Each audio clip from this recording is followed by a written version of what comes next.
नमस्कार, आपण पाहत आहात महाराष्ट्र नंदन न्यूज 24।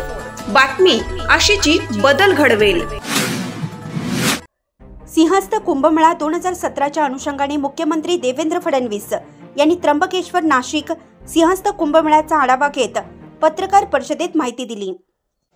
आज मी त्र्यंबकेश्वरला जाऊन त्या ठिकाणी दर्शन देखील घेतलेलं आहे, पाहणी केली आहे, कुशावर्त तीर्थाची पाहणी केलेली आहे आणि त्र्यंबकेश्वरचा एक विकास आराखडा, ज्याला अलीकडच्या भाषेत कॉरिडॉर म्हणतात, तो आराखडा प्रशासनाने तयार केला। त्याचं प्रेझेंटेशन मी घेतलेलं आहे। सन्माननीय दोन्ही मंत्री महोदय आणि आमदार देखील त्याला उपस्थित होते। सिंहस्थ कुंभमेळ्याच्या निमित्ताने नाशिकचा विकास आपण करतो, तसाच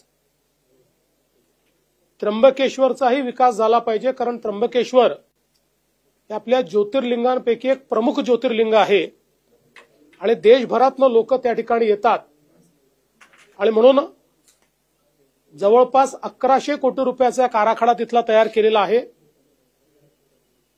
त्याचे 2 टप्पे आम्ही करतो। पहिला टप्पा जो सिंहस्थापर्यंत आपल्याला पूर्ण करता येईल आणि दुसरा टप्पा जो आहे ज्याच्यामध्ये त्याच्यानंतरही काही कामं होतील। याच्यामध्ये दर्शनाकरता कॉरिडॉर तयार करणं असेल, पार्किंगची व्यवस्था असेल, त्या ठिकाणी शौचालयांची व्यवस्था असेल, आपले जे तिथले वेगवेगळे कुंड आहेत, म्हणजे कुशावर्त एक आहेच पण अजून काही कुंड आहेत, या सगळ्या कुंडांचं रेस्टोरेशन, तिथल्या काही प्रमुख जी मंदिरं आहेत त्याचं रेस्टोरेशन आणि ASIच्या मदतीनं प्रत्यक्ष जे मंदिर आहे त्याच्यामध्येही खूप रेस्टोरेशनची गरज नाही, पण जी काही आवश्यकता आहे आणि अनेक वेगवेगळ्या प्रकारच्या सोयी या तयार करणं, यासोबत त्याचा एक भाग म्हणून आपल्याला माहिती आहे की मागे ब्रह्मगिरी आहे आणि हा सगळा परिसर अतिशय सुंदर आहे। त्यामुळे या ठिकाणी नॅचरल ट्रेल्स तयार करायच्या, अशा प्रकारचा देखील प्रयत्न या आराखड्याच्या माध्यमातून करण्यात येणार आहे। मी प्रशासनाला सांगितलेलं आहे की त्यांनी पुढच्या तयारीला लागावं। लवकरच आम्ही हा प्रस्ताव हाय पॉवर कमिटी आणि मग त्याच्यानंतर मुख्यमंत्री कमिटीकडे नेऊ आणि त्याला मान्यता देऊ। नाशिकमधली देखील जी कामं आहेत त्यालाही आम्ही मान्यता दिलेली आहे। जवळपास मला असं वाटतं 15 पूल, किती पूल आहेत?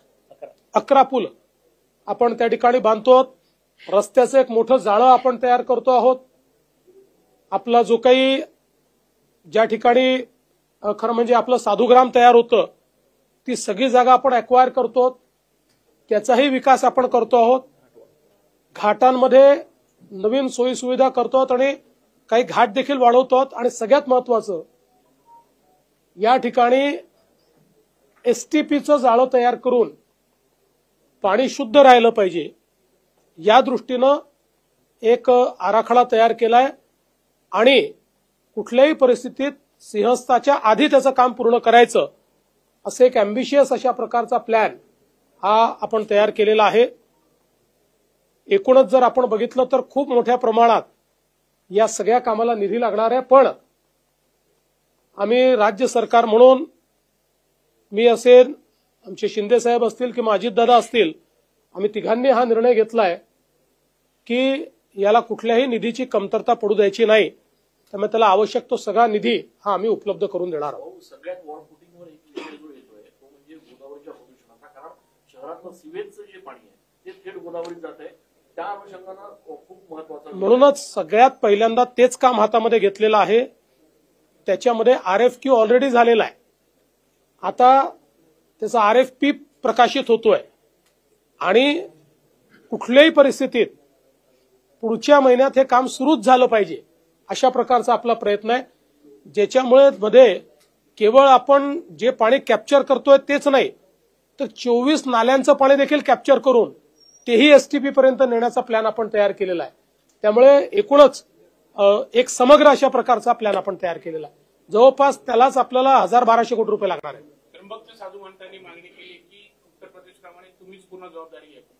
माझी जबाबदारी आहेच, मुख्यमंत्र्याची जबाबदारी असतेच, पण आपण आता उत्तर प्रदेशने ज्या प्रकारे या कुंभमेळ्याचा कायदा तयार केला आणि मेला प्राधिकरण तयार केलं त्याच धर्तीवर आपलाही कायदा आपण तयार करतो आहोत आणि आपणही मेला प्राधिकरण तयार करून याला कायदेशीर पूर्ण चौकट आता देतो.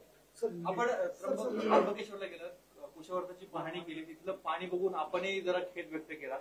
काय सुधारणा करणं अपेक्षित आहे? त्या संदर्भात मागच्याच काळामध्ये मी काही वेगवेगळ्या टेक्नॉलॉजी प्रोव्हायडर्सला पाठवलं होतं. त्यांनी आम्हाला सोल्युशन दिलेलं आहे आणि जे काही सोल्युशन त्यांनी दिलं आहे त्याच्यावर आम्ही आता लगेच निर्णय करतो. त्यांचा असा दावा आहे की ते हे पाणी स्वच्छ करू शकतात, त्यामुळे ते सोल्युशन जे त्यातलं बेस्ट असेल, एक्सपर्ट सांगतील ते आम्ही सोल्युशन स्वीकारून तात्काळ त्याच्यावर कारवाई करणार आहोत. अशी मागणी आहे की नाशिक कुंभमेळा नाशिक त्र्यंबकेश्वर ते खरं आहे, योग्य आहे ते, कारण त्र्यंबकेश्वर आणि नाशिक दोन्ही ठिकाणी हा कुंभमेळा होतो. आपण नाशिक याकरता म्हणतो की नाशिक लोकांना अधिक माहिती आहे, पण त्र्यंबकेश्वरचं महत्व हे अनन्यसाधारण आहे. नाशिकचंही आहे पण त्र्यंबकेश्वरचं अनन्यसाधारण महत्व आहे, कारण ब्रह्मा विष्णू महेश तिघही एकत्रित असलेलं जे शिवलिंग आहे ते त्र्यंबकेश्वरला आहे. म्हणून आपल्या संपूर्ण आध्यात्मिक व्यवस्थेमध्ये त्र्यंबकेश्वरचं दर्जा फार वरचा आहे आणि म्हणून जरूर त्याला जी काही त्यांनी मागणी केली आहे ती आम्ही मान्य करू. आज तो अंदाज आपल्याला करता येत नाही, कारण आता प्रयागराजला जेव्हा आम्ही आमची टीम पाठवली होती त्यावेळेस त्यांनी देखील सांगितलं की त्यांनी वाढीव अंदाज पकडला होता, त्याच्याही 3 पट लोक आले. त्यामुळे आता एकदा थोडा सगळ्या गोष्टींची तयारी झाल्यानंतर त्याचा अंदाज आपण निश्चितपणे घेऊ. आता तुम्हाला ते सांगू नाही, प्राधिकरण तिथल्याही प्राधिकरणात साधू महंत नाहीये, हे अगदी स्पष्टपणे प्रशासकीय प्राधिकरण आहे. कारण तुम्ही जर प्रोफेशनली कुंभमेळा मॅनेज केला नाही आणि जर दुप्पट तिप्पट गर्दी आली तर इथे अडचणी होऊ शकतात. त्यामुळे हे प्राधिकरण हे मॅनेजमेंटचं प्राधिकरण आहे, हे अध्यात्माचं नाहीये. अध्यात्माची बाजू हे साधू संत सांभाळतील, पण प्रशासनाची बाजू, मॅनेजमेंटची बाजू, व्यवस्थापनाची बाजू आणि व्यवस्थेची बाजू हे मेळा प्राधिकरण सांभाळेल. आज